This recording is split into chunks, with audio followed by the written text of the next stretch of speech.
One of the secrets to exposure for your business lies within supporting Black businesses and entrepreneurs. And that is why the Southern California Black Chamber of Commerce is here to connect Black businesses from the desert to the sea. Let's join hands to empower and sustain our community. By becoming a member of the Southern California Black Chamber of Commerce, you can grow your business and increase your clientele. With our innovation, we'll generate new businesses and get new customers. And we'll connect new mindsets with businesses from across Southern California to help bridge the wealth gap. Let's connect, build, and grow together. Join us now at blackchamberofcommerce.org.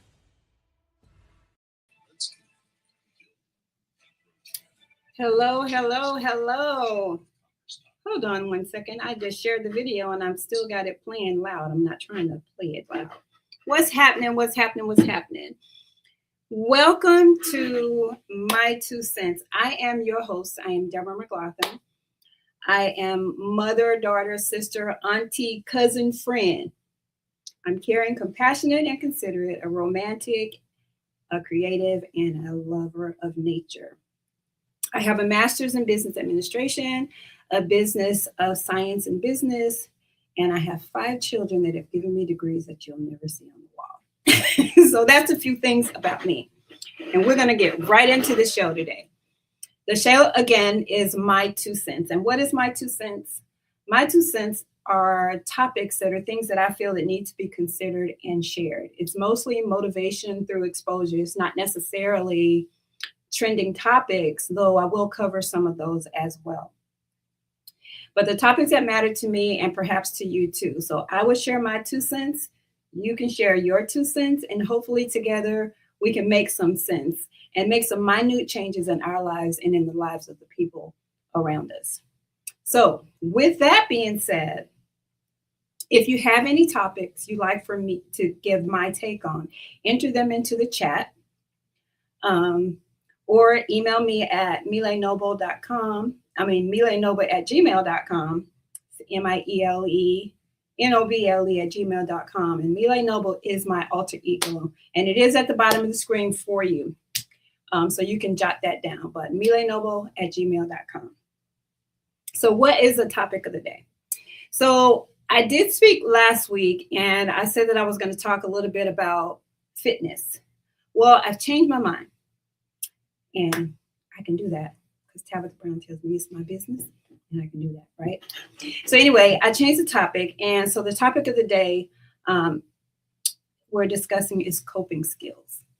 In particular, how to communicate when they can't hear you. So sometimes they can't hear you because they're focusing too much on defending themselves. They're focusing on finding ways to excuse what they've done or what they've said, focusing on reasons why they can justify their actions. Sometimes that's the case. And sometimes we can't hear them for that very same reason. So whichever side of the situation you're on, there's something that you can do. And we're going to take a quick commercial break right now, and we'll come back and we'll talk about it. Business owners are raving about the new talk show, Strictly Business with host Rich Wallace. Tune in as the top experts in business share their success stories, strategies, guidance, and advice to help you grow your business. With guests from the top companies to your favorite influencers, Strictly Business with host Rich Wallace is the show to watch for all things business. Our conversations are strictly business. We discuss new funding options, new business initiatives, best business practices, all things business explained. We provide you with the tips you need for your business, all in one morning business talk show. Be sure to tune in. Are you a business owner? Do you have a story to share? Are you able to help our audience? Then we want you on Strictly Business with host Rich Wallace. Visit the website at edgetvnetwork.net and select Be a Guest to schedule your appearance today. And we are back. So, and if you're just joining us, we're discussing coping skills in communication when they can't hear you. So whether you're dealing with anger, frustration, heartbreak, anxiety, and you don't feel that you're being heard, or you have the conversation is constantly turning into an argument, there are ways that you can cope and in a healthy manner. So there are some physical things that you can do. A lot of people, when they're frustrated, they'll go running. So they'll go out running and be running, to sweat it out, right? So you get outside in the air, in the sunshine, you have the skies, the trees. Okay, if it's raining, but so well. So what? But you're out and you're seeing some different things. You hear birds singing, people doing things, living their lives, etc. And your mind starts to focus on other things, so more positive stuff, right? So running is a really good way for you to get out and kind of get yourself out of whatever rut that you're in for the moment. Something else that you can do is working out. So a lot of people work out and it relieves stress. So that's another way that you can get out and just let yourself go. You can go in the gym, and I'm not really a gym person myself personally, but you can get into the gym and get out your stress and your anger. You can get into hitting a punching bag. Let it all out. Listen to some music. My nephew used to, when he would get angry or upset or frustrated, he would go outside and punch a tree. You know that tree not gonna move, right? So we don't want to do that. That's absolutely not what we want to do. We don't want to punch a tree, but you can hit a punching bag and it'll give you that relief without hurting yourself. Or you can listen to music. Music has a way of taking you to another place. Even if it lets you feel your feelings, it also lets you feel through your feelings. So music can just take you away to wherever. So you can listen to sad music when you're sad, and it will still help you feel those feelings and help you come out of that as well. Or you can listen to happy music when you're sad. So it just depends on where you are and what you're doing and how you're feeling and how you want to feel. And if you want to sit with it for a minute, or if you want to just, get yourself right out of it. Sometimes it's just getting up and just going, just go do something. Just do something. It's kind of like motivating yourself to change your focus. But the problem with all of that, with the running and the working out and the, hitting on the punching bag or even listening to the music, the problem with that is that you still have the same issues to confront unless you're choosing to just let it go. So you still have to deal with whatever that problem was in that conversation, in that situation. So sometimes that's enough, just getting out if you're going to let it go. Most times it's not enough because it doesn't fix the problem. It may help in the moment. And if we want to become, create a stronger foundation, healthier responses, build better relationships, if we want more efficient and more effective ways of handling the communication problem, that's what I want to talk about today. So one of the healthy ways of coping is, hold on, wait 1 second. Got my papers all mixed up here. But one of the healthy ways, the one that I want to talk about today of coping when they can't hear you is this. Write it down. Write it down. So some of you know that I am a published author, a poet.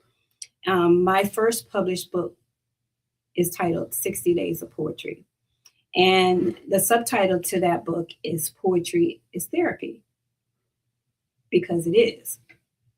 Whenever I felt like when I was married, whenever I felt like I was not being heard or it's going into an argument, I was getting more frustrated than when I brought the conversation up, I would write. So whatever I felt in my head, whatever I felt in my heart, I would write it down.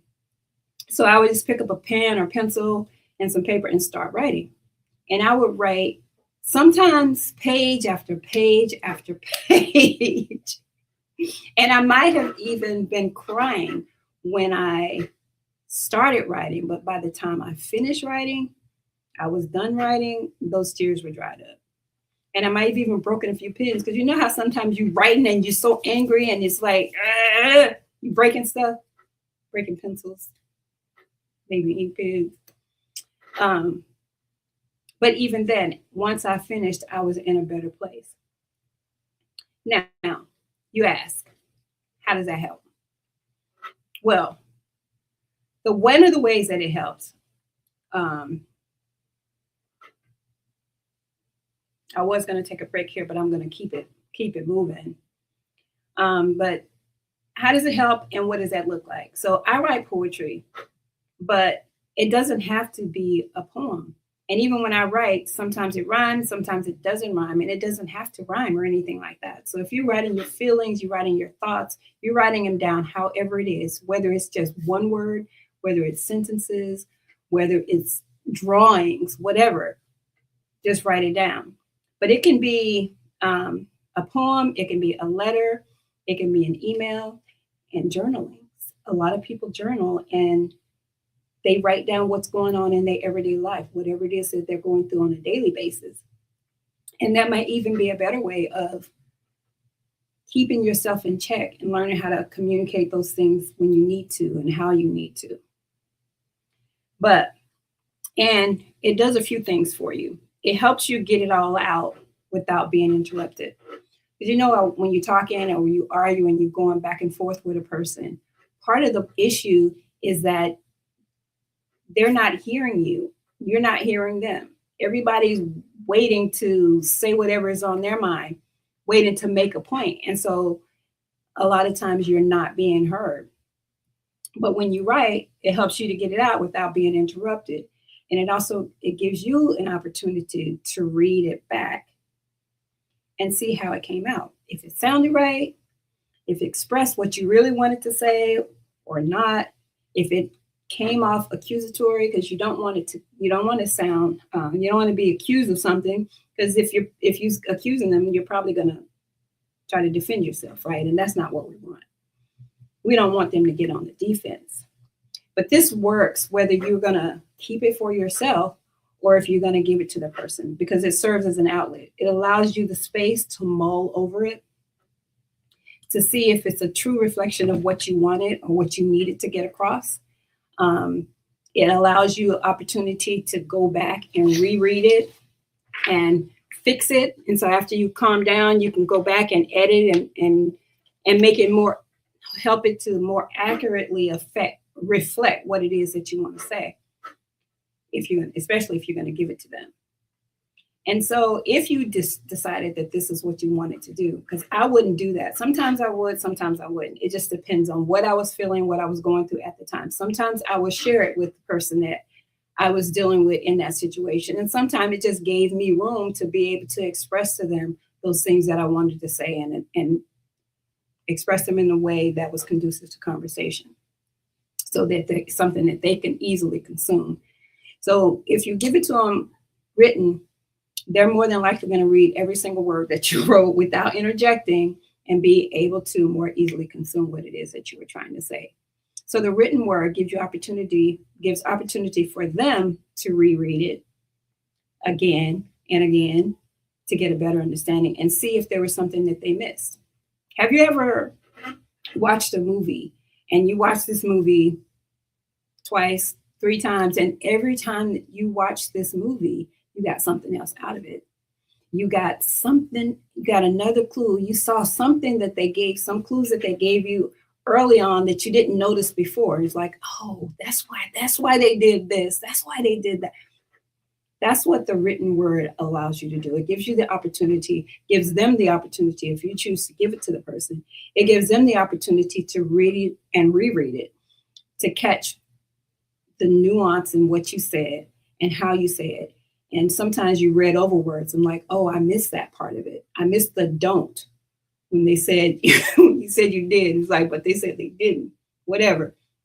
Missing one word, a not, or a did, or a didn't. it totally changes the context of that conversation. So the written word gives you those opportunities. One of the things that I deal with a lot of kids in school, right? And a lot of the kids in school, because of their home situation, a lot of them could be, I can't even think of the word for it. Foster kids, duh. And a lot of kids in the schools that we deal with, a lot of times they're foster kids, the ones that have issues and dealing with anger and dealing with conflict with other kids in the school, whatever. But that's one of the things from elementary school to middle school to high school. That's one of the things that I suggest to them. So sometimes when you're angry and you feel like no one can understand you, no one can feel what it is that you're saying, no one understands you, and you're just getting more and more frustrated trying to express yourself and not being able to be heard. Well, if you sit down and just write everything that comes to mind, anything that's on your mind, up and down the paper, write in the paper, and just write until you empty your brain and stop. And then after it takes you out of that episode, for one thing, because after you've emptied it out, you got nothing else to give. It's like when you've given all the fight that you could fight and you're totally exhausted, you ain't got another lick to put out, right? So it helps you to get it all out on paper. And then when it's on paper, you have an opportunity to go back, read what you wrote, or you can even give it to a teacher, a parent, a friend, or whatever, and let them see, this is what I'm dealing with. This is what I'm going through. This is what I'm trying to express to you. And sometimes you can just hand it to them and let them read that. And it's like, oh, I didn't know you felt like that. I didn't know you were going through that. And that way it takes people off the defense and they're able to read and consume what it is that you're trying to express to them. But also it gives you the opportunity to go back.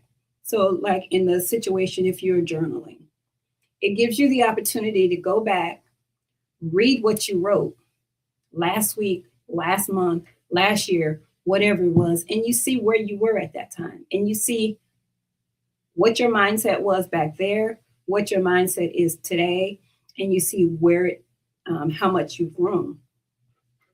You may look at that and say, I can't believe I was crazy.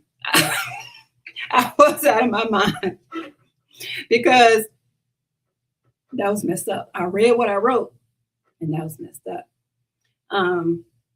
But it helps you to see you for who you are and how you are perceived by other people.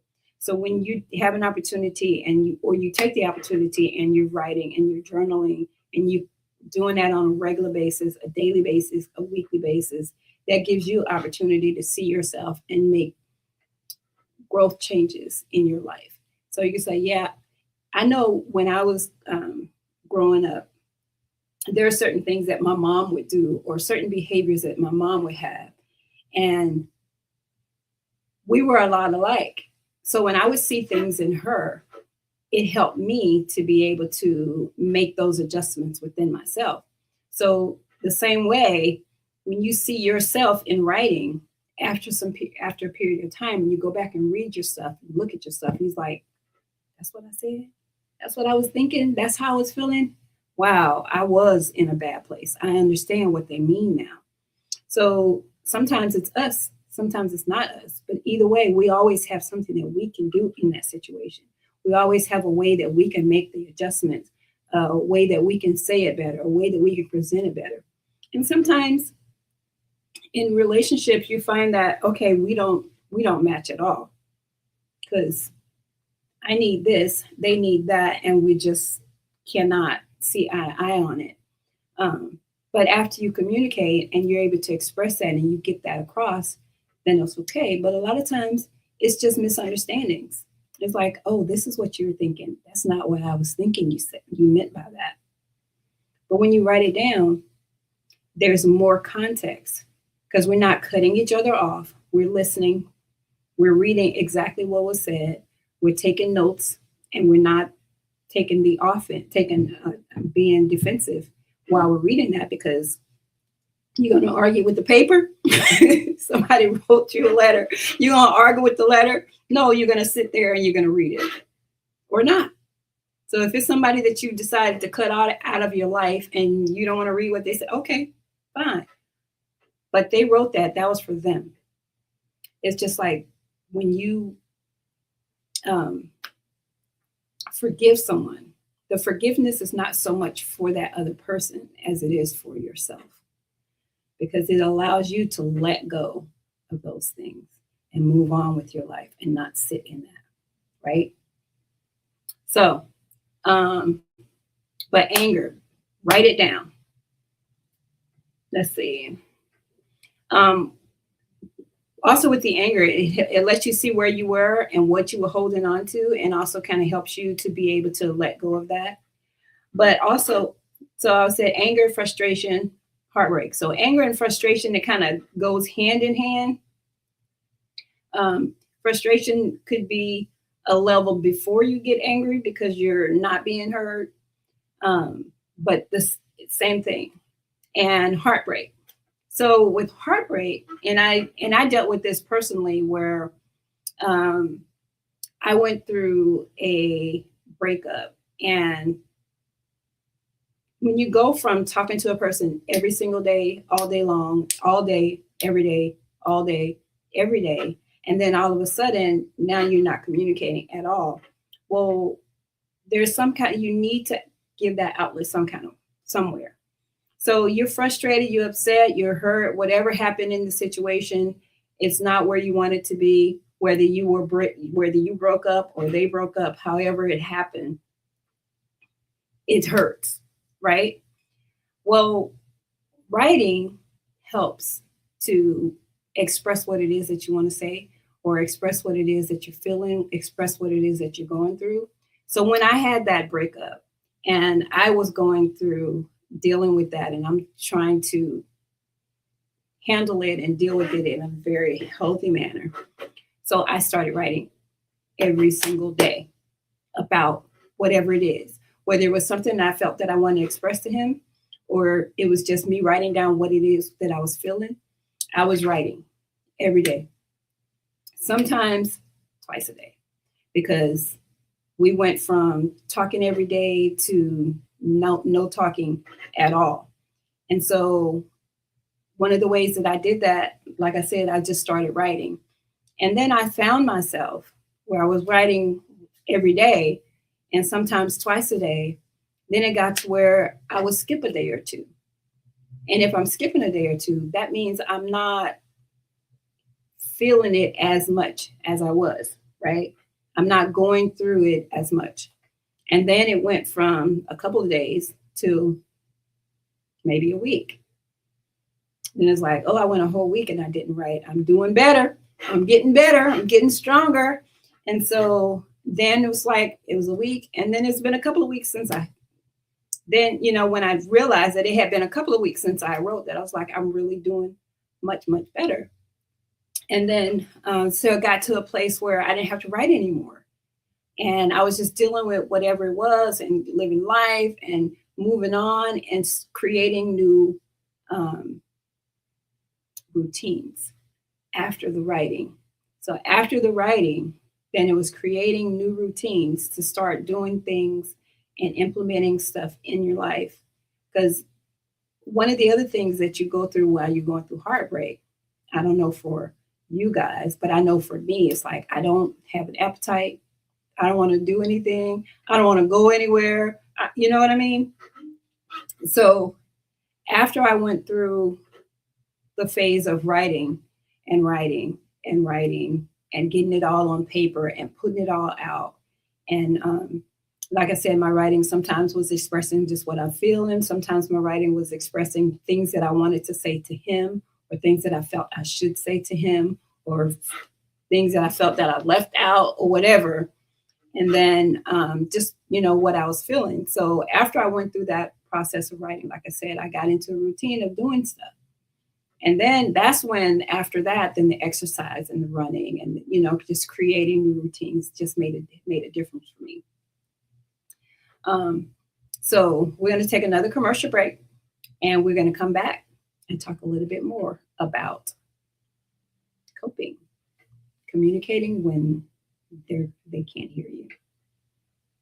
Good news for the Southern California business community. Now you can add your business to the Southern California Black Chamber of Commerce Business Directory complimentary. We have been working tirelessly to build a list of Black-owned enterprises in Southern California. This is an excellent way for you to be a part of an expansive network and find your ideal customers, business partners, and vendors. So don't waste time. Visit blackchamberofcommerce.org today and add your business today.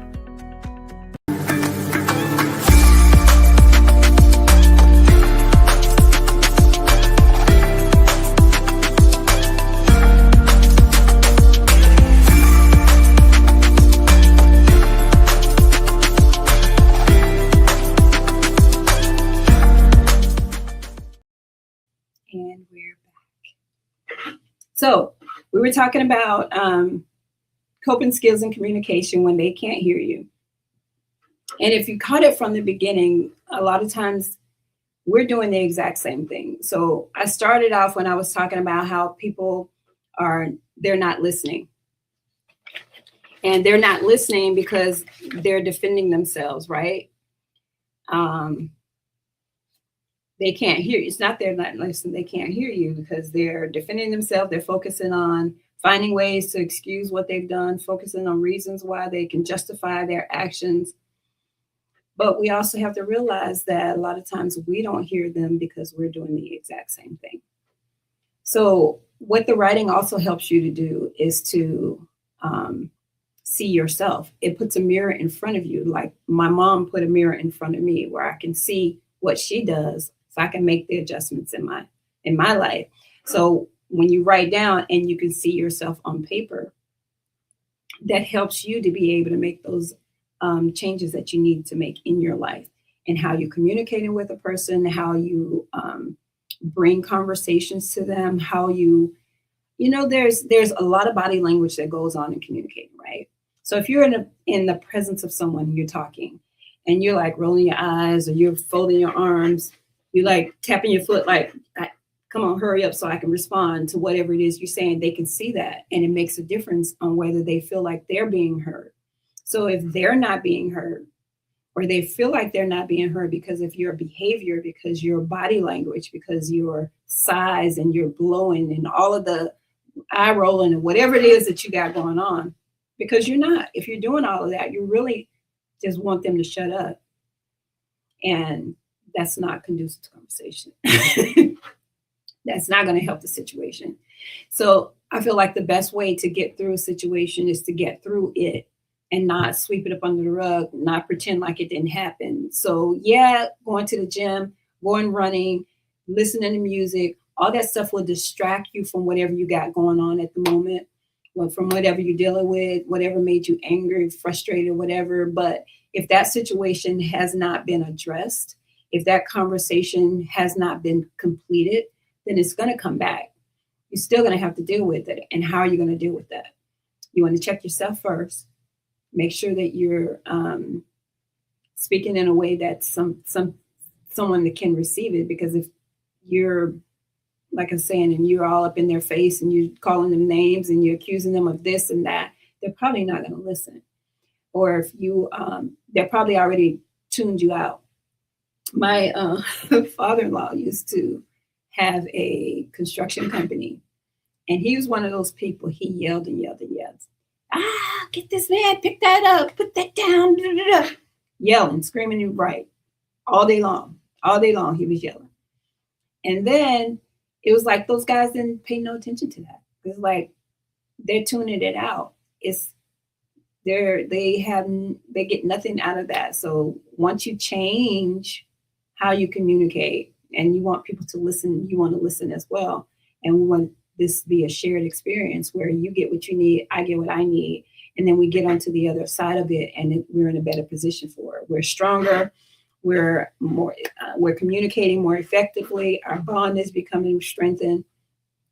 Our communication skills have, they're getting better and better, because the better you do it, the more you do it, the better you are at it. And when you're writing and you're going back and reflecting on what it is that you said, how it is that you said it, when you read back what you said, it's like, oh, yeah, that didn't sound like, ooh. I can understand how they got that from that. You know, like when people text message, and a lot of times text messages are missing words or they're missing letters, and it changes the whole connotation of whatever it is that you were saying, right? When you write it out, it's less likely to have that because you're going through everything. You want to make sure you include everything, and you want to go through, this is what I feel when you did this. And that's another thing that you want to consider, the way that you bring it to them. But when you go back and you can read what you said and how you said it, then you can make those adjustments, and you can make those adjustments in a timely manner, like in today, right? And one of the things that I like to do when I write, especially if I give it to someone, if it's a letter that I wrote a letter one time, and I wanted to go back and read that letter, but after you sent it, put a stamp on it, put it in the mail, then I don't have the letter anymore. So what I started doing after that, because I wanted to read that letter, like, what did I put in that letter again? So I started making copies of it. So if you're going to save it, if you're going to give it to them, make copy for yourself so you can refer back to whatever it is that you wrote and know what you wrote and what you said and how you said it. And 9 times out of 10, you already covered everything that you wanted to cover in there because you had the time to read back through it, add stuff, take stuff out, whatever it is, and make those adjustments to it. So you have an opportunity to have it say exactly what you want to say, but make a copy of it. One letter that I sent, I took video of it. I just took a video of the pages, flipped through the page. It was pages. I flipped through the pages. So in the video, I can actually stop the video, read it, start the video back, go to the next page. But I think that it helps you to, one, remember what it was that you communicated and how you communicated, and 2, be able to make these adjustments in your communication where you feel like you can actually make a difference in who you are, how you present yourself to people, and how you present yourself, especially if you're talking about in a romantic situation. This is somebody that you care about, somebody that you want to get along with. And if you're married, you're in a relationship, then you definitely want to, take those extra steps and be the person that makes this easier rather than harder for this relationship to continue and flourish. Let's see. I wanted to bring, I had my intentions of sharing a poem of mine, and I think I can do that right now. So I told you guys that the first book that I published, it was called 60 Days of Poetry. And this book I was in a place where I felt like I needed to sit down and write. And so I started writing. And when I started writing, I had no intention of actually creating a book. I just sat down that day to write, and just happened to be the first of the month. The 1st of February, by the way. And so when I looked at it, and after I wrote that poem, after I wrote what I was feeling, what I was thinking, I actually felt better. But then I looked back at it and was like, you know what? Poetry is therapy, right? I'm going to write a poem every day for 60 days. It just so happened when I did that, it was February 1st, and it was a leap year. So February 1st to March 31st was 60 days. So that's what I wrote. Every day I wrote. Every single day I wrote.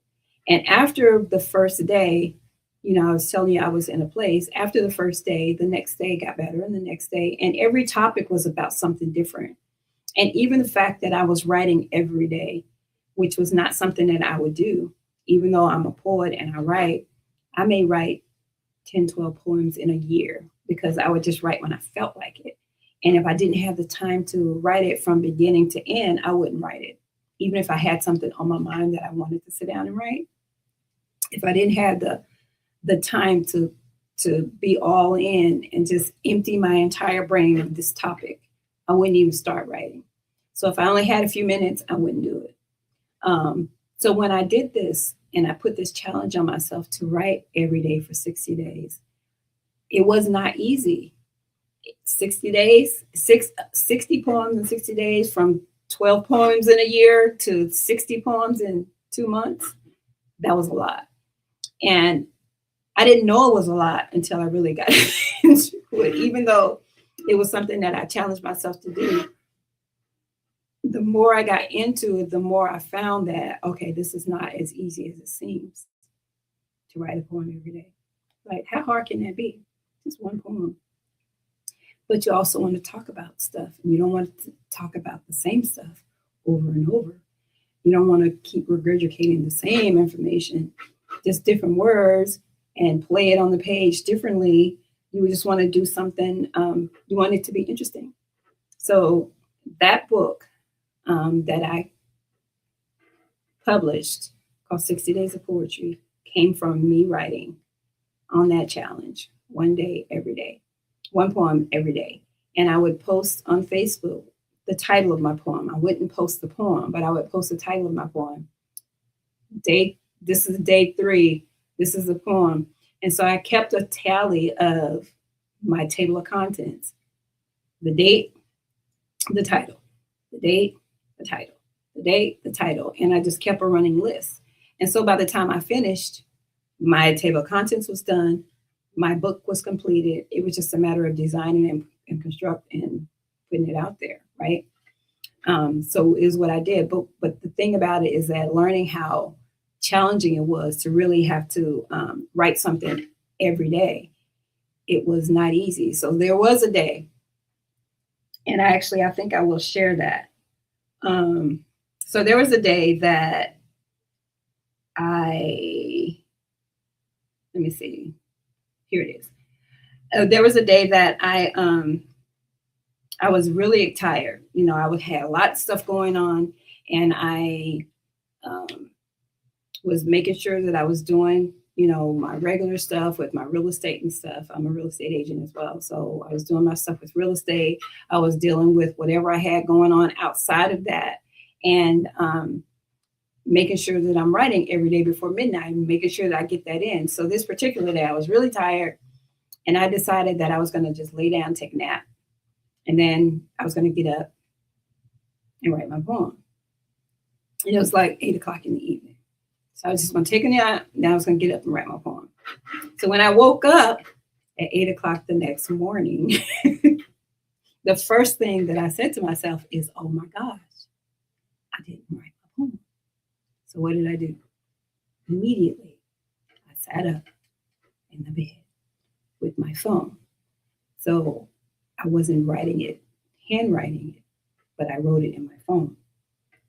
And the title of that poem is called A Day Late. And I'm going to read it. So, challenging yourself can be a challenge. It's like competing against only you. Like setting goals and only almost reaching. When you fail, it's only failure if you do. Not recognize how far this challenge took you. How much you've gained, although you may have fallen short. Don't you ever fail to realize that you're the bomb, and do not resort to minimizing this great accomplishment when this challenge is between you and you. From where you started to where you are now, you made strides, and you continue to do exactly what you wanted, but slower. Look down that mountain and realize you ate. Doesn't matter if it took a little longer. You smashed that challenge, even if it's a day late. And that was a poem that I wrote that day, that I wrote late because I fell asleep and I didn't wake up to write the poem. But I wanted to make sure I got that poem. So that day I effectively had to write 2 poems, but I did it. I made it happen. I worked it out. I figured it out. And every single day after that, I made sure that I got the poem done. So if you guys were looking for my poem, it's actually on Amazon. So you can find it on Amazon and under my name, DP McLaughlin. You see my name on the screen, DP McLaughlin, and 60 Days of Poetry. And there's a couple other books on there as well, if you'd like to check them out. But that was where that came from. And, you know, it's a challenge, but the writing, like I said, it's the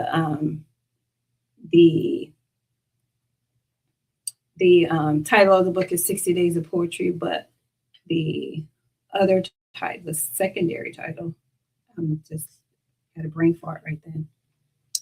The subtitle is Poetry is Therapy, because it is therapy.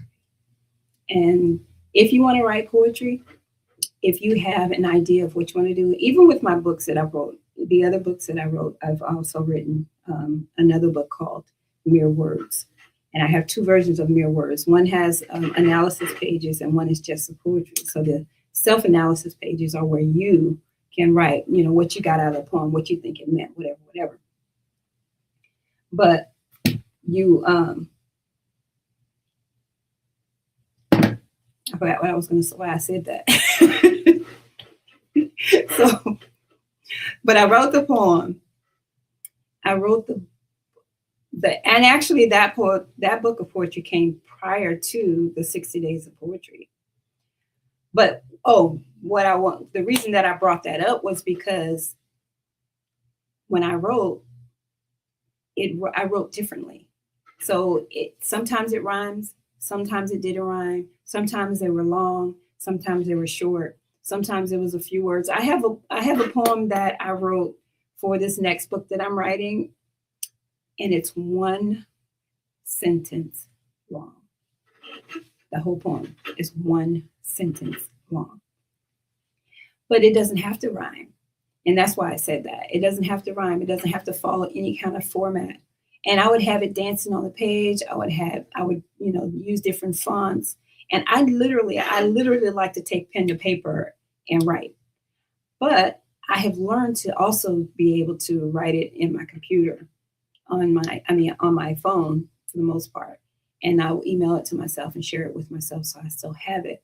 And even if I took pen to paper and I wrote, I would still put it into my phone and email it to myself so that I had it in both places. So if I lost that piece of paper, which I've lost material before, but if I lost that piece of paper, then I would still have it. But it doesn't have to rhyme. It doesn't have to follow any kind of format. It doesn't have to even, you don't have to, if somebody else would read that. I had